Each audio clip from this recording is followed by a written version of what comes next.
Good morning, everyone. This is day 6 of my 30-day video challenge called Today I Learnt.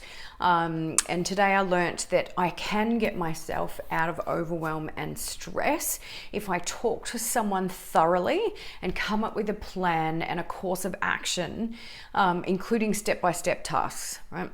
Yesterday, you may have seen my video about receiving an eviction notice because we couldn't pay the rent because my business closed down 6 weeks ago and I wasn't working about 3 weeks before. Without fully understanding the laws, the rules, the processes, and not having any guidance or support from the real estate, it made no sense to me, and it was very confusing and upsetting. And it just instantly put me in survival mode, right? Only having been evicted from our previous house in November and moving in December and having major problems with this new house and the previous owners and this owner, it's been a horrendous journey of bullshit and disrespect for our basic survival needs, okay? I have so much stress going on right now, just trying to, hold it all together. And then an added stress of an eviction notice just tipped me over the edge. And you can see it in my face on these videos. You can see the days when the life has been sucked out of me. And you can see it written all over me because it's the same lighting, it's the same makeup, it's the same hair, but my face, it looks so different. So today I approach things differently. I'm more calm, and after speaking to my dad for around 2.5 hours on the phone yesterday, we came up with a plan, and he has been able to take some overwhelm off me by researching everything for me.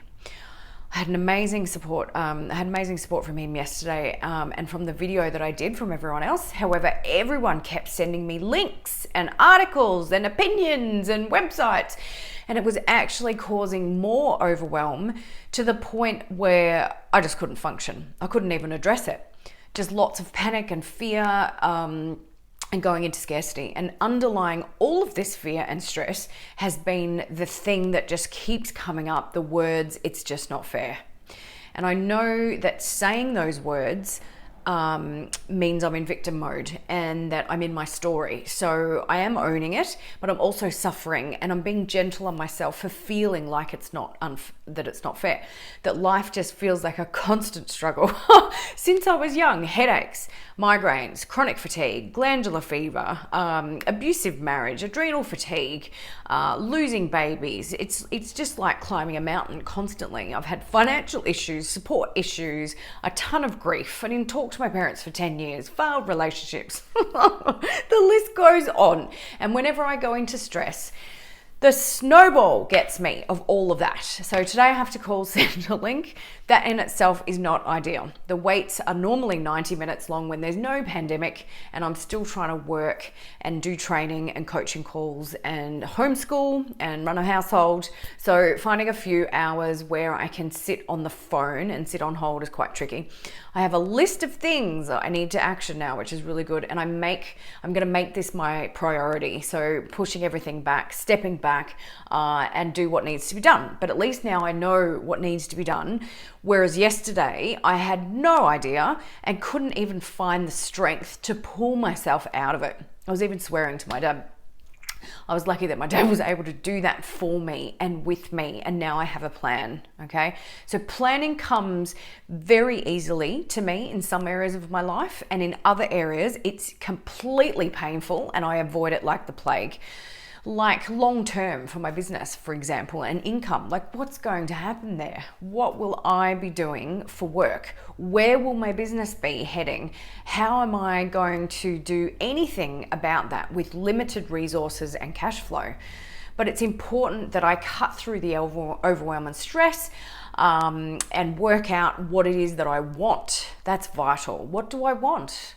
And then work out how to get it.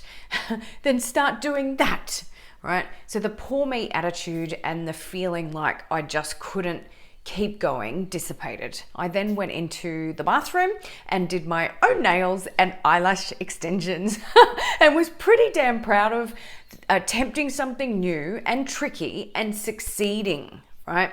So a big yay to cutting through overwhelm with a very detailed step-by-step action plan and list, and knowing that I have support from my dad, who's only a phone call away, and he said that to me, which is really, really supportive. So here's to taking a step forward today, another one tomorrow, and a mental note to really start celebrating the wins every single day. Go back to being in gratitude. Okay. See you tomorrow. Bye.